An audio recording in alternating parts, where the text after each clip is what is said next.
والصلاة والسلام على خاتم النبيين وعلى آله وصحبه أجمعين. أعوذ بالله من الشيطان الرجيم. بسم الله الرحمن الرحيم. ليس للإنسان إلا ما سعى. صدق الله مولانا العظيم.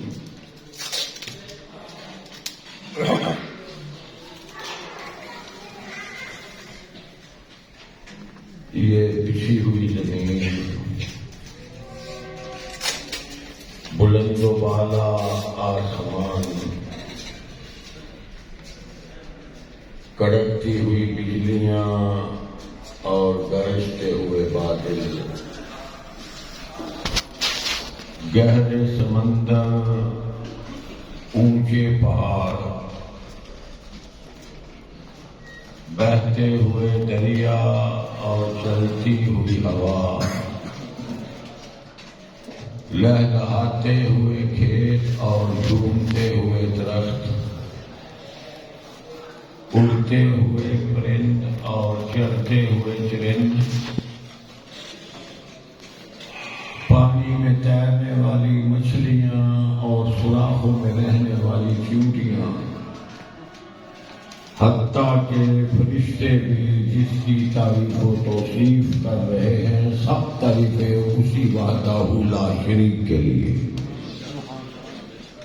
جو رات کے اندھیرے میں صحرا میں چلنے والی ایک چیونٹی کے قدموں کی آہٹ بھی سنتا ہے.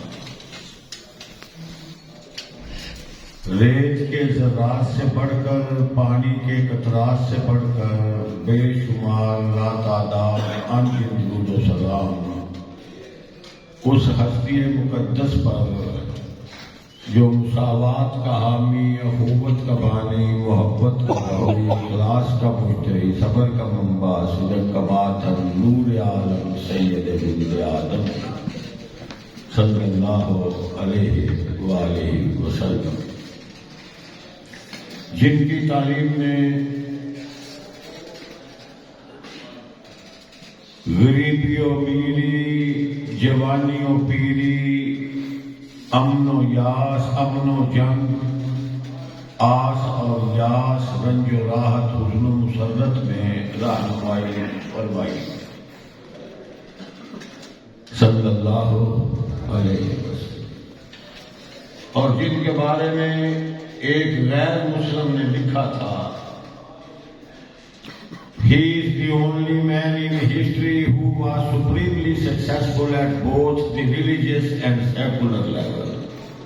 Sallallahu alayhi wa sallam.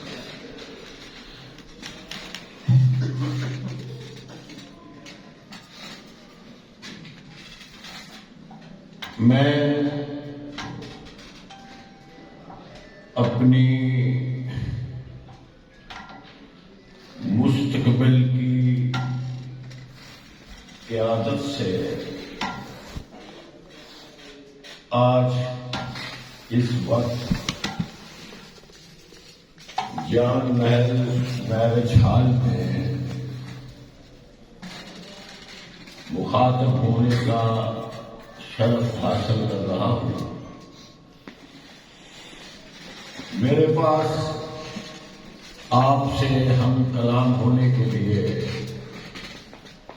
8 گھنٹہ یعنی 30 منٹ موجود ہیں. اس کے بعد آپ اپنی آنکھوں سے دیکھ رہے ہیں کہ جماعت کی صدارت حضرت علامہ غلام مصطفیٰ ظہیر صاحب امن پوری تشریف فرما ہے. وہ آپ جیسی علمی شخصیات کو مزید علمی گفتگو سے نوازیں گے. میں اللہ کی توفیق سے، چونکہ آپ نے اس پروگرام کا نام ٹریننگ سیشن رکھا ہے، تربیتی کنونشن رکھا ہے، تنظیم کے لحاظ سے تو کوشش کروں گا یہ احساس کرتے ہوئے میں جانتا ہوں اگر آج اس سرزمین پر توحید کے پرستار کوئی ہے تو وہ آپ ہیں، سنت کے طلبگار کوئی ہے تو وہ آپ ہیں، صحابہ کے جانثار اگر کوئی ہے تو وہ آپ ہیں، اہل بیت کے حقدار کوئی ہیں تو وہ آپ ہیں، اولیاء کے وفادار کوئی ہے تو وہ آپ ہیں، شرک و بدعت سے کوئی بیزار ہے تو وہ آپ ہیں، شرافت کا علم بردار کوئی ہے تو وہ آپ ہیں، امت مسلمہ کا خیر خواہ کوئی ہے تو وہ آپ ہیں، قرآن و سنت حق سچ کا کوئی پہرے دار ہے تو وہ آپ ہیں۔ ماشاءاللہ، نعرہ تکبیر۔ مجھے اس بات کا احساس ہے، اسی لیے میں آپ کی خطابت، آپ کی علمیت اور آپ کا خود میدان میں ہونا، ابھی میں جو آیت سے رحمانی صاحب سے پوچھ رہا تھا وہ میں نے یہی عرض کیا تھا کہ اہل حدیث یوتھ فورس کے نوجوان کی کثرت ہے یا مبلغین اور خطباء کی کثرت؟ انہوں نے کہا خطباء کی کثرت۔ اس لیے میں نے یہ فیصلہ کیا ڈرتے ڈرتے، بھئی علماء کی کثرت جب موجود ہے، اتنا علم جمع کریں تو میں طالب علم کو کیا ٹریننگ دوں گا؟ اس لیے میں نے فیصلہ کیا میں مشاہدہ، پریکٹیکل کچھ واقعات جو میں نے آنکھوں سے دیکھے، کانوں سے سنے، جن سے میں نے کچھ اپنے لیے راہیں تلاش کی، وہ میں آپ کے سامنے رکھتا ہوں۔ ایک تو آپ بھی رہنمائی لیجیے، دوسرا آپ سمجھ لیجیے کہ علماء کس کو کہتے ہیں، عالم کون ہوتا ہے اور عالم کہلانے کا حقدار کون ہے۔ پہلی سے بہت پرانی بات نہیں کرتا، صحابہ تک جاؤں گا، تابعین تک جاؤں گا، تبع تابعین تک جاؤں گا، محدثین تک جاؤں گا، مجتہدین تک جاؤں گا، المدین تک جاؤں گا۔ آپ کہیں گے یہ بہت پرانی باتیں ہیں، ان کا ایمان اعلیٰ۔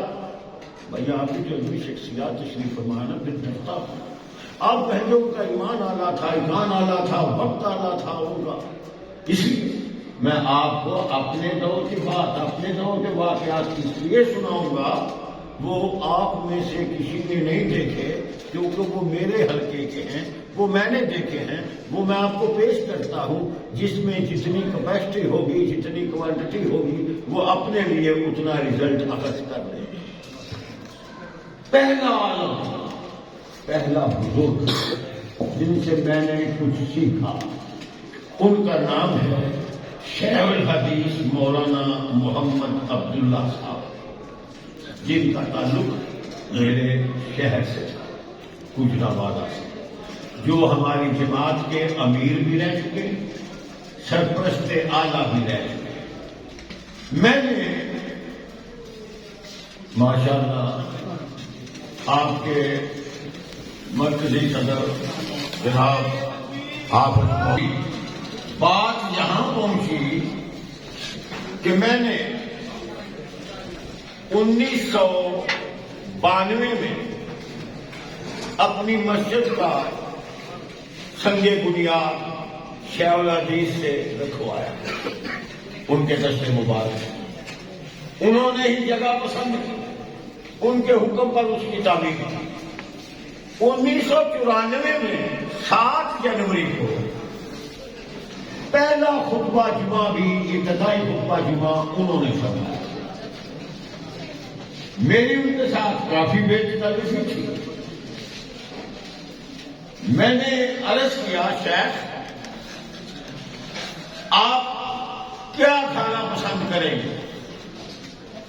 مجھے فرماتے ہیں اور بات بہ جائے میں چلانا جمعہ خلوص نہ پڑھانا ہے. میں نے کہا خلوص سے تو جمعہ پڑھانا ہے, کچھ کھانا تو ہے, کھانا تو دوپہر کا کھانا ہے, پہلے تیرے سے بہت کھاتے ہیں, میں تیرا جمعہ خلوص سے پڑھانا ہے. بات آئی گئی ہوئی. پھر جمعہ کے دن میں نے پوچھا, مجھے یہی جواب ملا کہ میں نے تیرا جمعہ خلوص سے پڑھانا ہے. پھر ہمارے محلے میں ایک حلوائی بڑا پیارا گاجر کا حلوہ بنا ہوا ہے, گجریلا ہمارے ہاں سے بولتے. اس وقت کچھ دانت بھی آپ کے ویک ہو چکے تھے. میں نے کہا حسن گجریلا تو کھا لو. وہ بیجا رام نام تینوں اگے بھی کیا میں تیرا جمعہ خلوص نہ پڑھانا. مجھ کو موٹی عقل کا آدمی بات, مجھ کو ابھی بھی سمجھ نہیں آئی. جمعہ پڑھا لیا, خطبہ شاد فرما لیا, دوست احباب آئے ہوئے, میں نے پھر بھی زبردستی 7-8 پراٹھے گجریلے کی منگوا لی. سب کھا رہے ہیں اور شیخ فرما رہے ہیں. میں نے کہا بسم اللہ یار, میں نے تمہیں کہا تھا میں نے تیرا خطبہ جو ہے وہ میں نے خلوص سے پڑھا. بعد میں بوتلیں منگوائی. ایک پیپسی مجھے اچھی طرح یاد ہے 6 آنے کی قیمت ہوا کر, 6 روپے کی بات ہے. میں نے فرمایا حضرت, میں نے کیا حضرت بوتل ہی پی. میرے کو بندے کی بےزتی کرانی ہے, تینوں میں کہ زبان بند رکھ, چپ کر, تیرا جمعہ میں خلوص کا پڑھا. مجھے ابھی بھی سمجھ نہیں آئی وہ خلوص کیا ہوتا ہے اور یہ مجھے کیا بتاتا ہے. جمعہ پڑھایا چلے گئے. ورنہ کئی دفعہ محبت میں ایسا بھی ہوا کہ مجھے پتہ ہی نہیں, پروگرام ہی نہیں, طے ہی نہیں, تو آ گئے. بات میں آ گیا ہوں, پکا کے بنا لگا, سمجھنا ہی چلے گئے. میں روز عشاء کے بعد حاصل دیا کرتا تھا. میں جامعہ محمدیہ میں گیا, وہ لکڑ کا ایک بڑا تخت پوشن کا ہوتا تھا, اس پہ تشریف فرما ہوتے تھے. میں عادت کے مطابق زمین پہ بیٹھ گیا.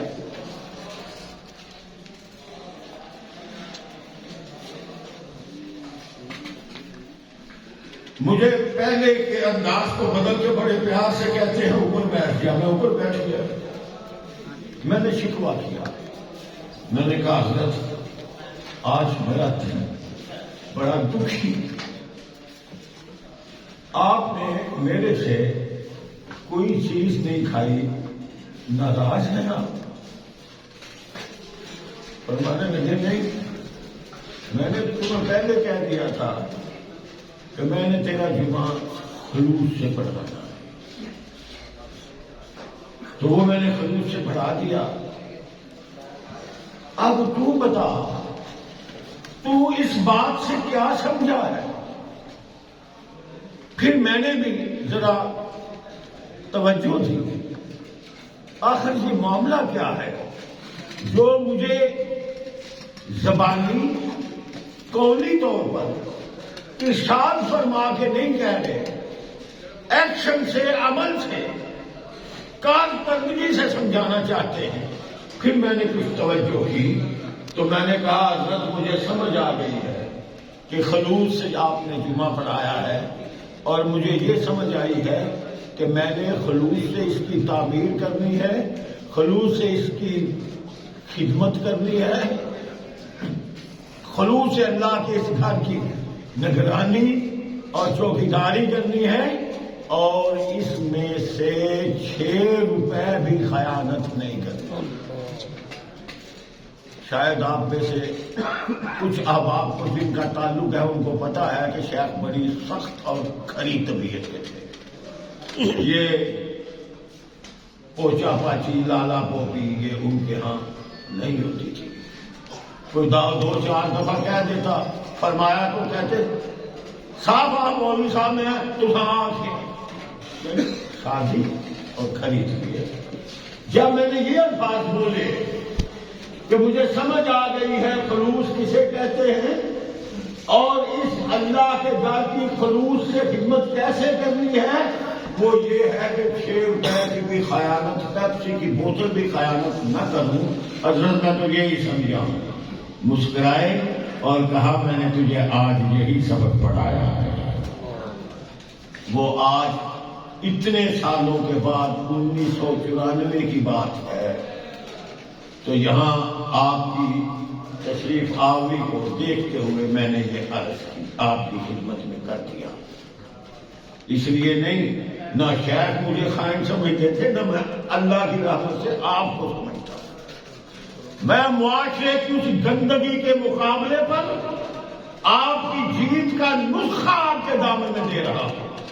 ایک اور بڑا شاعر مجھے یاد آیا ہے، گجرانوالہ جامعہ اسلامیہ کے شیخ مولانا ابو البرکات احمد صاحب مدراسی رحمۃ اللہ، وہ گھڑیوں کا کام کرتے تھے،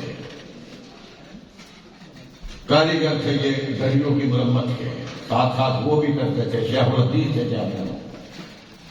آپ کا رنگ کچھ گہرا تھا۔ ان کے بیٹے آج بھی اکثر آپ ان کو دیکھتے ہیں، شیخ عبدالسمی آسم صاحب، ان کا گھر رنگ کلر گورا تھا، نکھرا ہوا تھا۔ شیخ جامعہ اسلامیہ میں پڑھاتے تھے اور شیخ عبدالسمی آسم پڑھتے تھے۔ بیٹا شاگرد ہے جامعہ، باپ استاد ہے، شیخ الحدیث ہے جامعہ، ایک ہی گھر میں رہتے ہیں، ایک ہی ادارے میں آتے ہیں، ڈیلی آتے ہیں اور ڈیلی جاتے ہیں۔ عبدالسمی سائیکل پہ مدرسہ آتے تھے اور میرے شیخ ڈیلی تانگے پہ مدرسہ آتے تھے۔ اللہ اکبر! جن لوگوں نے علم کی قدر کرنا ہوتی ہے، علماء کا مقام بنانا ہوتا ہے، جو اپنی زندگی میں یہ کردار دکھا دے کہ آج ہم اس سے سبق سیکھ کے اصلاح کر رہے ہیں اور سال ہر سال پہلے اللہ کے کرم سے وہ جنتوں کی بہاریں لوٹ رہے ہیں، ہم ان کے یہاں تذکرے کر رہے ہیں۔ میری طرح کے کسی شخص نے سوال کیا، شیخ بڑی عجیب بات ہے، میں ڈیلی دیکھتا ہوں آپ بھی مدرسہ جاتے اور واپس آتے ہیں، عبدالسمی بھی مدرسے جاتا ہے اور واپس آتا ہے، آپ ڈیلی ٹانگے پہ اور وہ سائیکل پہ اکٹھے کیوں نہیں جاتے اور اکٹھے کیوں نہیں جاتے؟ میرے شیخ نے فرمایا، بھائی کچھ جانتے ہیں، کچھ نہیں جانتے، کچھ واقف ہیں، کچھ ناواقف ہیں، میں کس کس کو بتاتا رہوں گا عبدالسمی میرا بیٹا ہے؟ میں کس کس کو بتاؤں گا کہ عبدالسمی میرا بیٹا ہے؟ بات آپ سمجھ گئے۔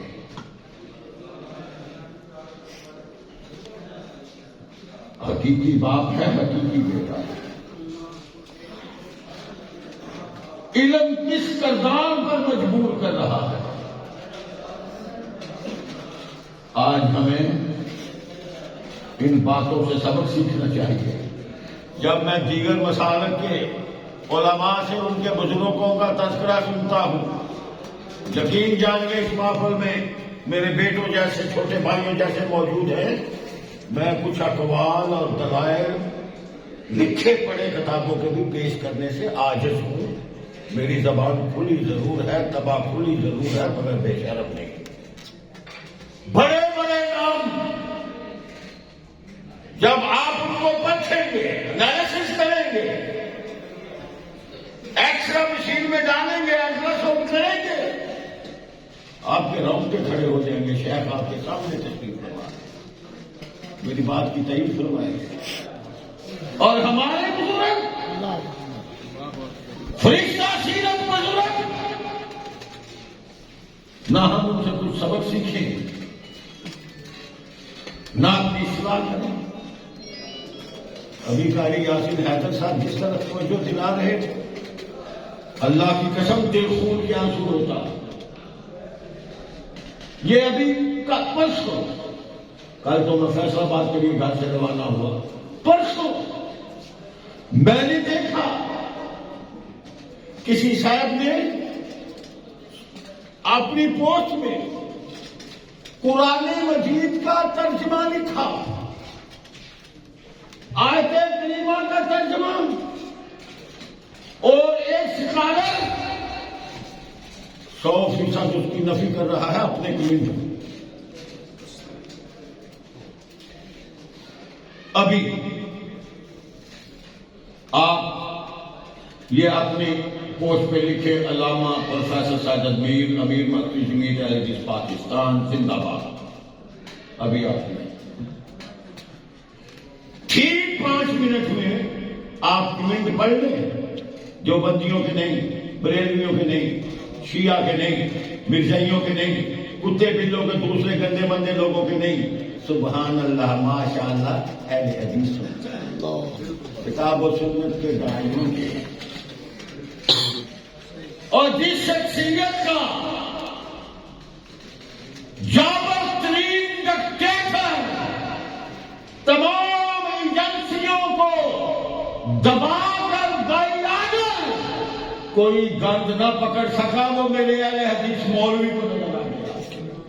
نعرہ تکبیر، نعرہ مصطفیٰ زندہ باد، جمعیت اہل حدیث زندہ باد، اس کے بعد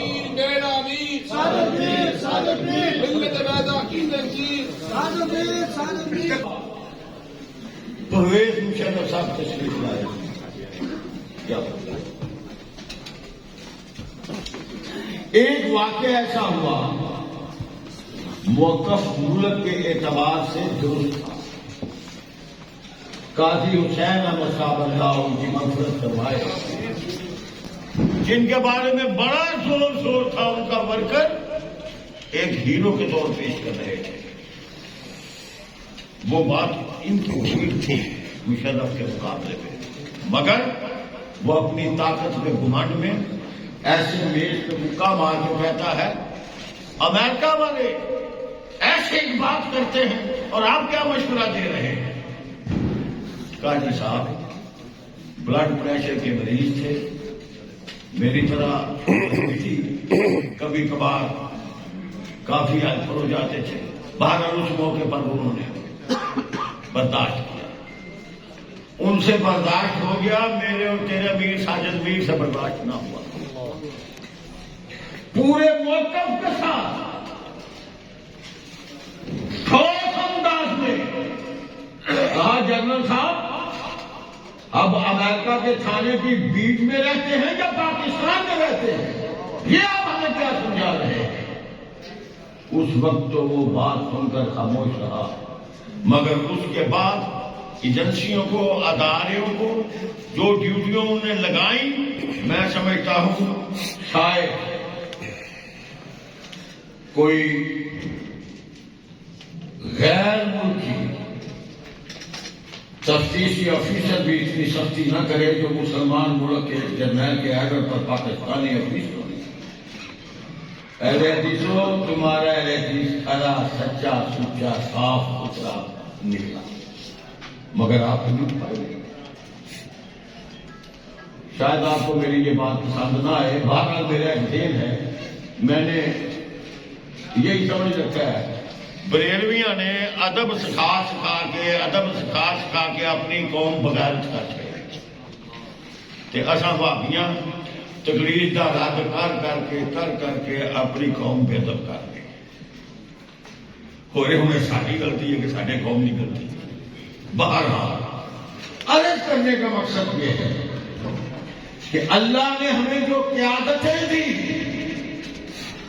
پھر سب سے نیچے، سب سے میں کئی خطیبوں کو بھی جانتا ہوں، ماشاءاللہ خطیب ہے، کان پہ ہاتھ رکھ کے سوچ سے تقریر کرتے ہیں، مزہ آتا ہے لوگوں کو، مجھے بھی آتا ہے۔ میری جماعت کے پٹھے ہیں، میری جماعت کے خطیب ہیں، میں دعائیں بھی کرتا ہوں کہ یا اللہ دیکھو جس جماعت کی تبلیغ زیادہ ہوگی، جس جماعت کی تبلیغ زیادہ ہوگی، واعظین، مقررین، خطباء زیادہ ہوں گے، وہی مسئلہ پھیلے گا۔ اس لیے میں خوش ہوتا ہوں، جو عمل اچھا ہے اس میں خوش ہوتا ہوں، دعائیں کرتا ہوں، جو برا ہے میں اس کی نفی کرتا ہوں، اس سے بچنے کی گزارش کرتا ہوں۔ اپیل ہے بچ کے، فوراً ہم اس کے نیچے کیا لکھیں گے؟ یہ میں عام جلسوں میں بات نہیں کرتا. آپ ذمہ دار اسٹیج پہ کھڑے ہونے والے میرے بھائی اور بیٹے ہیں، میں اس لیے آپ کو یہ باتیں بتا رہا ہوں. ہم کیا لکھتے ہیں نیچے؟ آپ نے بھی پڑھا ہوگا، میں نے بھی پڑھا. ہم نیچے لکھتے ہیں، کوئی جو اپنے آپ کو بڑا انصاف والا سمجھتا ہے وہ لکھتا ہے نواز شریف کے کلام، اور جو ذرا زیادہ جذباتی اور زیادہ منصف ہوتا ہے، یعنی ہائی کورٹ کا نہیں سپریم کورٹ کا جج ہوتا ہے، وہ کہتا ہے مریم نواز کے کلام، مریم نواز کے کلام. یہ اہل حدیث مسلک اہل حدیث کی خدمت کر رہا ہے، اہل حدیث امیر کی توہین کر رہی ہے، اور جھوٹ بول کے اپنے نامہ اعمال میں جھوٹ لگوا کے، جھوٹ نہیں بلکہ میں کہوں گا یہ بکواس، یہ لغم، یہ نظر لکھوا کے وہ خون میں ریکارڈ چھوڑ رہا ہے کہ میں مر بھی جاؤں تو فرشتے کھول کے پوچھے وہ کہاں بندے میرا پترا کی کر رہے ہیں، دادے کی بھی عمر کا نیک ولی اللہ بندہ سے توہین کرتا ہے. وہ وزیر اعظم سے بن گیا شہباز شریف، اور نواز شریف کی تو آ گئی مریم نواز کی تو جہاں بنے نواز شریف ہوتے مریم نواز کی غلامی کی تو آ گئی. مجھے اچھی طرح یاد ہے 22 فروری میں شورا کا اجلاس ہوا، 5.5 پونے 600 علماء اراکین اور مندوبین بھی 250-300 کے قریب. ایک سائل نے سوال کیا، رکن شورا نے سوال کیا، امیر صاحب اگر مسلم لیگ مریم نواز کو وزیر اعظم لیڈر ڈکلیئر کرے جماعت کا کیا فیصلہ ہوگا؟ بلا توقف میں نے کانوں سے سنا، اپنی آنکھوں سے دیکھا، سامنے پہلے صوبے میں بیٹھا تھا. امیر محترم نے ایک لگا توقف کیے بغیر فوراً جواب دیا مخالفت کرے.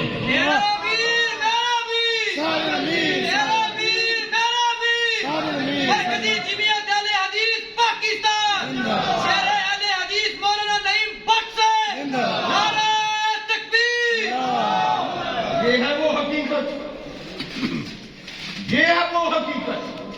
اور اس سے آگے ہم مزید اجر و ثواب حاصل کرنے کے لیے کیا کرتے ہیں؟ دور آپ کے سامنے ہے، اجلاس میڈیا ذمہ داریاں ہم آپ کے سامنے ہیں.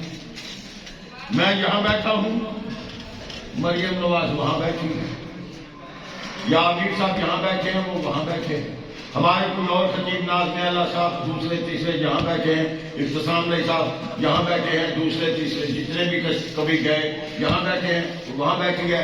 ہم کاریگر ہیں، اللہ نے ہمیں عقل دی ہے، ہم نے فوراً اس کرسی کو اٹھایا، ایسے گھمایا، ساتھ لگایا، ساتھ بٹھا دیا، اور کونی اوپر چڑھا کے لکھا یہ اہل حدیث ہوگا میر ہے تو دیکھ والا بندے آپ پتر آپ دیا. یار ہم خطیب ہیں، یار ہم کتاب و سنت کے دائی ہیں، یار ہمیں قبر یاد ہے، ہمیں آخرت یاد ہے، ہمیں ان سوالوں کا جواب دینا یاد ہے. ہم منصف مزاج ہیں، اور شیشے میں اپنی بوٹھی نے دیکھی ایسی کرتے کی ہیں. یہ جھوٹ نہیں، یہ لغم نہیں. اللہ اکبر. اس امیر کے بارے میں ایسی گستاخیاں جو آج بھی 92 سال کی عمر میں تراویح بڑھانے کا نعرہ نہیں کرتا، اس کے بارے میں ہم ایسی باتیں کرتے. ہم حضر اور سفر میں دیکھتے. میں ڈیٹیل میں نہیں جاتا، اپنے وقت کی طرف بھی دھیان ہے، اور میں کچھ ابھی اپنی طرف سے آپ کی خدمت میں کچھ گزارشات کرنا چاہتا ہوں. اس لیے آپ یہ دیکھیں، بزرگی کے اعتبار سے لوگوں کو ہم کہتے ہیں وجہ احترام کرو، مسلمان تامی، ضمی تامی، غیر مسلم تامی، اقلیت تامی، وجہ احترام کرنا چاہیے. کہ آپ اسی 18 20 22 24 سالوں کے دمدے اٹھ کے 92 سال کے امیر جنہوں سال گنیا زبان تھک جاتی ہے جماعت کی خدمت کر دیں.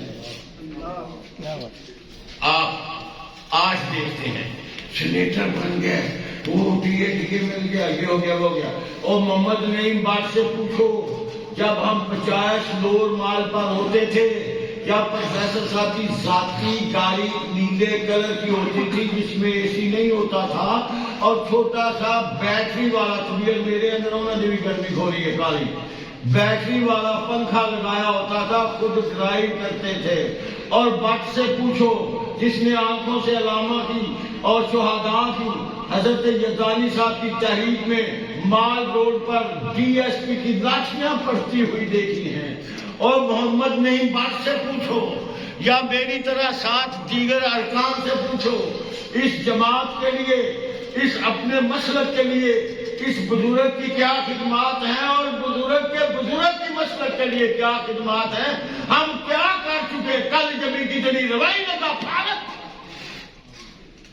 3 سال سے خطبہ شروع کیا ہے اور توہین کس کی کر رہے؟ کبھی وہ اولاد کامیاب نہیں ہوتی جو ماں باپ کی توہین کرے، وہ ورکر کامیاب نہیں ہوتا جو ماں باپ کی توہین کرے. ان باتوں پہ توجہ دیجیے. آپ کی بھی کچھ ذمہ داریاں ہیں، جو نیک ہیں، جو اچھے ہیں، جو باادب ہیں، مؤدب ہیں، ایسی حرکات نہیں کرتے. آپ کی بھی کچھ ذمہ داریاں ہیں. میں ابھی عرض کرتا ہوں 2-4 منٹ. تو معلوم ہوا میرا اور آپ کا مسلک سچا. اس میں صرف 2 لفظ بولوں گا. وہ اس لیے سب کوئی اپنے کو سچا کہتا ہے، ٹوٹے پھجے لنگڑے پنجے کانے ڈنگے پڑنگے دلائل نہ. میں ایک ہی دلیل دیتا ہوں، مسلک اہل حدیث فرش پہ نہیں بنا، الگ سے آیا ہے. اس کو مخلوق نے نہیں بنایا، یہ خالق نے بنایا.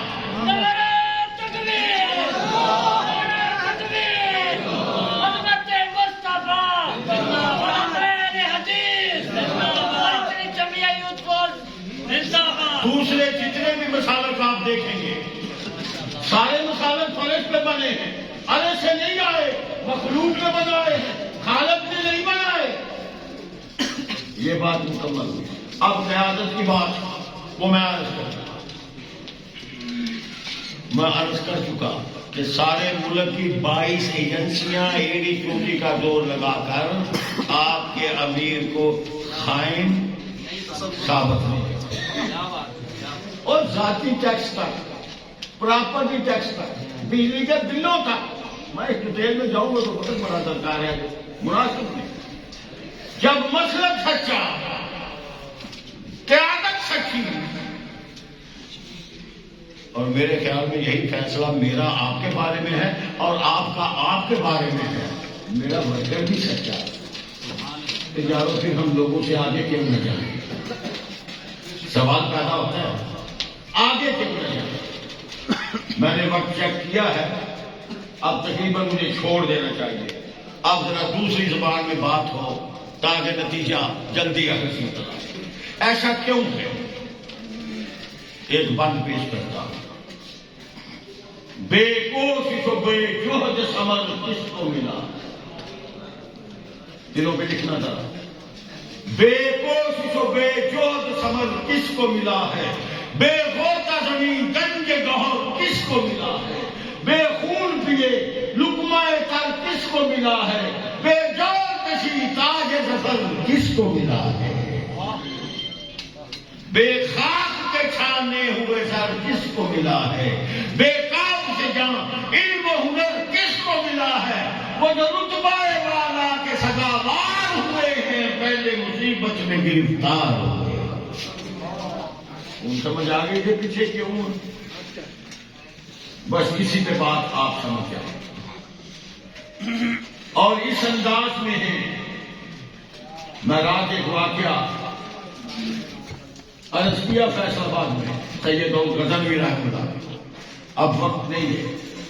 اور یارو یہ قافلہ جو ایک پاکیزہ نفس پر پھر دیکھتے ہی دیکھتے 4 نفوس قدسیہ، تھوڑی دیر بعد 45 افراد، پھر صاحب طالب میں 82 افراد، ہجرت کے وقت کے قافلہ 115 افراد، تیزی سے آگے جائیں 1400 ہو گئے.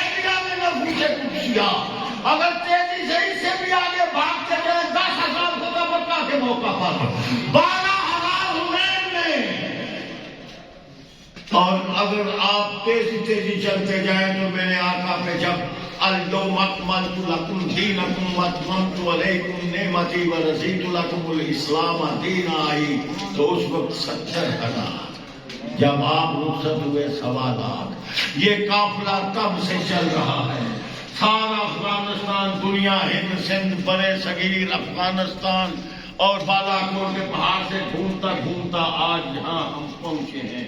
یہ قافلہ کسی غیر نبی کا قافلہ نہیں، یہ قافلہ کسی دیوبند بریلی اور دیہاتوں اور بزرگوں کے نام کا قافلہ نہیں، یہ محمد رسول اللہ کا قافلہ چلا آ رہا ہے۔ اس لیے میں اور آپ نعرہ لگاتے ہیں اہل حدیث کے 2 اصول، پھر ہمیں کہنا پڑے گا رسول اللہ کا قافلہ رکا نہیں، تھما نہیں، رسول اللہ کا قافلہ رکا نہیں، تھما نہیں۔ انشاءاللہ یہ قافلہ حوض کوثر پہ پہنچے گا اور جام بھر بھر کے پلائے جائیں گے، یہ قافلہ جام بھر بھر کے پیے گا۔ مگر یاد رکھیے شاہ گل اونچی ہے نہ دیوار چمن بلبل، شاہ گل اونچی ہے نہ دیوار چمن بلبل، تیری ہمت کی کوتاہی تیری قسمت کی پستی ہے، تیرے موقع میں فرق کوئی نہیں۔ اب آپ اپنی ذمہ داری سمجھیے جو میں کہہ رہا ہوں، اور اس انداز میں میرا سر کاٹ سکتے ہو، مجھے جھکنا نہیں آتا۔ اللہ کے حکم سے میرے کابر نے ہمارے تک، ہمارے سادھوں نے اپنے فرقوں کو دیکھا، کئی واقعات میرے ذہن میں آ گئے، بہرحال میں نے دیکھا، مجھے مایوسی نہیں ہوئی، ان سے بھی یہی مجھے سبق ملا، اپنے آپ سے بھی یہی ملا، اصحاب اور کابر سے یہی ملا۔ میرا سر کاٹ سکتے ہو، مجھے جھکنا نہیں آتا، اور چلنے کی عادت ہے، مجھے رکنا نہیں آتا۔ یہ ویژن ہے ہمارا، ایسے چلیں گے پھر منزل مقصود پہ پہنچیں گے۔ میں نے بڑے سال اہل حدیث یوتھ فورس کے بارے میں ایک بھید جو صرف امیر محترم کے سینے میں تھا یا میرے سینے میں تھا، رات کھول دیا فیصل آباد میں، نہ جانے کیا دل میں بھوک اٹھی، تڑپ اٹھی، کھول دیا ہے وہ۔ میں آج کیونکہ اب کھل گیا ہے آپ کو بھی پیش کر کے اجازت چاہتا ہوں۔ یاد رکھو میں کل سفر کے قابل نہ تھا، شاید کوئی اور اجلاس، کوئی میٹنگ، کوئی جلسہ، کوئی جلوس سرکاری غیر سرکاری عزیزوں کی ہوتی تو رہ جاتا، اس لیے نہیں رہا۔ رات کا پروگرام بھی آپ کی قیادت پروفیسر محمد احمد صدیقی صاحب، حافظ سلمان اعظم صاحب نے ترتیب تھی۔ یہ سالار ہیں، اب ان کی موجودگی میں نہیں بتا سکتا مجھے ان سے کتنا پیار ہے اور کیوں۔ بھارت میں آپ کو یہ کہنا چاہتا ہوں، کیونکہ مجھے اس نام سے پیار ہے، مجھے اس بات سے پیار ہے، میں اس گلستان کا مالی رہا ہوں، جو اس کا باغبان بنے گا وہ میری جند ہے، میری جان ہے، میں ان کے ساتھ جان قربان کرنے کو تیار ہوں۔ کل بھی حاضری اس لیے ہوئی، آج بھی حاضری اس لیے ہوئی، آپ جانتے ہیں ایک جماعت مرکزی جمعیت اہل حدیث پاکستان تھی، ایک جمعیت اہل حدیث پاکستان تھی، ہم مولانا عبداللہ صاحب اور علامہ صاحب کے ساتھ تھے، مرکزی جمعیت اہل حدیث حضرت لکھوی صاحب اور حضرت میاں فضل حق صاحب تھے، یہ صلح ہوئی۔ آپ کو یاد ہوگا چھوٹے بڑوں سے کچھ نہیں، کچھ دیر کچھ سال طے ہو گیا کہ متحدہ مرکزی جمعیت اہل حدیث کہلائے گی، پھر مرکزی جمعیت اہل حدیث کہلائے گی، اہل حدیث یوتھ فورس کا نام وہی رہے گا، مگر یہ میرے بتائے بغیر آپ میں سے کسی کو نہیں پتا۔ ایک پوائنٹ میں یہاں آ کے صلح رکی کہ اہل حدیث یوتھ فورس نام نہیں ہوگا، جمعیت سبحان نام ہوگا، تعطل کا شکار ہوئی، میرے سے مشورہ کیا گیا، مجھے اس نام سے کیوں پیار ہے، کئی باتیں ہیں مگر کچھ آپ کو خود اندازے سے ظاہر ہے۔ میں نے کہا میر صاحب صلح ہوتی ہے ہو، نہیں ہوتی نہ ہو، میں نے اہل حدیث یوتھ فورس کا نام نہیں بدلنا، مجھے اس سے اس طرح پیار ہے، اس قدر پیار۔ بہرحال جب بزرگوں کو پتا چلا کہ یہ اس بات پہ ڈٹ گیا ہے اور یہ بات نہیں آئے گا، تو یہ پاس ہوا کہ اہل حدیث یوتھ فورس نام رہے گا اور مرکزی جمعیت کا نام بدل۔ پھر اللہ کی توفیق سے یارو کیا کرتے ہو، کس پوائنٹ پہ اپنے امیر کی توہین کر کے اپنے نامے میں گناہ لکھواؤ گے؟ یہ وہ امیر ہیں، بڑے چکر آئے، بڑے نشیب و فراز آئے، یہ وہ امیر ہیں جن کی وسعت قلبی نے، بیدار مغزی نے آج شیر و شکل ایسا کر دیا، کوئی نہ مرکزی جمعیت کو جدا کر سکتا ہے، نہ کوئی جمعیت اہل حدیث کو جدا کر سکتا ہے۔ یہی جمعیت اہل حدیث ہے، یہی مرکزی جمعیت اہل حدیث ہے۔ اور صلاحیت کس کو کہتے ہو؟ اور صلاحیتیں کس کو کہتے ہو؟ پھر کچھ نہ ملے گا تو کہیں گے ایک سیٹ، یا پروفیسر صاحب ایک سیٹ، حافظ عبد الکریم صاحب پھر بھی ایک ہی سیٹ، اور سلیمان منگلا پھر بھی ایک ہی سیٹ، فضل مدنی پھر بھی ایک ہی سیٹ، ذاکر شاہ پھر بھی ایک ہی سیٹ، حاجی عبدالرزاق پھر بھی ایک ہی سیٹ۔ میں ڈیٹیل میں اس لیے نہیں جا رہا کہ آپ کو پتا ہے، جس کو نہیں پتا وہ ایک دوسرے سے پوچھ لے۔ پھر بھی ایک ہی سیٹ، ملک ذوالقرنین ڈوگر پھر بھی ایک ہی سیٹ، شیخ الحق عصری پھر بھی ایک ہی سیٹ، رانا شریف پھر بھی ایک ہی سیٹ، ابو تراب علی محمد پھر بھی ایک ہی سیٹ۔ اور یارو ایک بھی سیٹ نہ ہو، ہم نے اپنی شورا کے تحت فیصلہ کیا ہے، ہم لینے دینے کے لیے نہیں ایک ساتھ دے رہے، ہم تو اس لیے ساتھ دے رہے ہیں۔ کملے پاگل کملے کی منڈی عقل کی ریڑھی لا رہی ہے، اتنے کھاد منافع ہونے نے، ہٹ بھی اگوں خالی ہے۔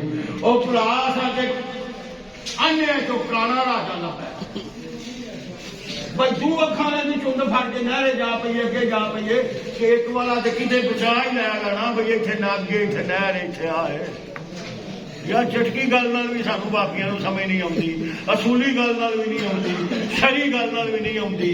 جنہاں نے بندہ پوچھے کہ اسی نواز میں میرا مسیطے ترتیب رکھنے لگے ہوں ملک کا نظام چلانا ہوتا انہیں اگے چلا کے بہایا تا ساتھ پہ اسی طرح انہیں امام بنا لیں۔ تو خیر میں آپ سے یہی اپیل کروں گا، مجھے اس بات کا پورا اندازہ ہے کہ میرے بات ہونے والی گفتگو اس سے کہیں بہتر ہوگی، آپ کو فائدہ ہوگا، اصلاح ہوگی۔ میں آپ سے ان الفاظ سے اجازت چاہتا ہوں، میری اور آپ کی ذمہ داری اللہ اور اللہ کے رسول صلی اللہ علیہ وسلم نے یہ لگا دی ہے، جس پہ جمع مرکزی جمعیت اہل حدیث کی قیادت، اہل حدیث یوتھ فورس کی قیادت۔ ویسے میں نے پرسوں تہجد کے وقت سے تھوڑا پہلے پتہ نہیں خیال آیا آپ میں سے کسی نے پڑھا ہوگا، اور میری پوسٹ جب وہ پڑھتا ہے وہ مت سوچے کہ رسم کی پوسٹ ہے، رواج کی پوسٹ ہے، ویسے نام کی پوسٹ ہے، جتھے جتھے وہ آیا سامنے ہوں نام کی لوڑ کو نہیں، ہوں اگاں جتھے جانا ہے اللہ اتنے پڑے گا۔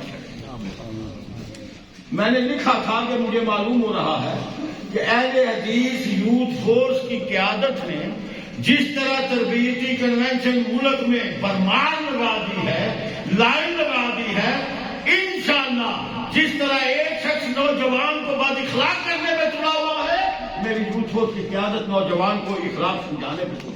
نعرہ تکبیر، اہل حدیث یوتھ فورس پاکستان، اہل حدیث یوتھ فورس جنوبی پنجاب، مرکزی جمعیت اہل حدیث پاکستان، نعرہ تکبیر۔ اور اس کے مثبت نتائج ثابت ہوں گے انشاءاللہ۔ یہ میں نے لکھا۔ اب میں اپنی اور آپ کی ڈیوٹی عرض کر کے اجازت چاہوں گا۔ آپ کی میری ڈیوٹی یہ ہے، میدان عمل میں ننگ دھڑنگ ہو کر، مرداروں کی طرح نہیں، ٹھنڈے تھاروں کی طرح نہیں، کسی سر میں گونگ کے تہذیب پہ سجا دیں گے 4 دن کے، نہ بلند شاخ ہوگی نہ گرے گا آشیانہ، ایسے نہیں، بلکہ اسلاف نے جو سبق دیا ہے کہ نشیمن پہ نشیمن اس قدر تعمیر کرتا جا کہ بجلی گرتے گرتے آپ خود بیزار ہو جائے۔ اس انداز میں نے اور آپ نے کفر کے ظلمت خانے میں نور خدا پھیلاتا جا، غیر اللہ کی گردن پر لا کی تیز چلاتا جا، تو تکبیر کے نعروں سے سب کا لہو گرماتا جا، حاکم ہے صرف اللہ، دنیا کو سمجھاتا جا، امن فقط اسلام میں ہے، گول کی بات بتاتا جا، موت سے ڈر کر جینا کیا، موت سے آنکھ لڑاتا جا، خاک صبح تو رحمت کر، آگے پیر بڑھاتا جا، مظلوموں کا ساتھ نہ چھوڑ، ظالم سے بسے یا چلی جائے تو ایمان پر۔ نعرہ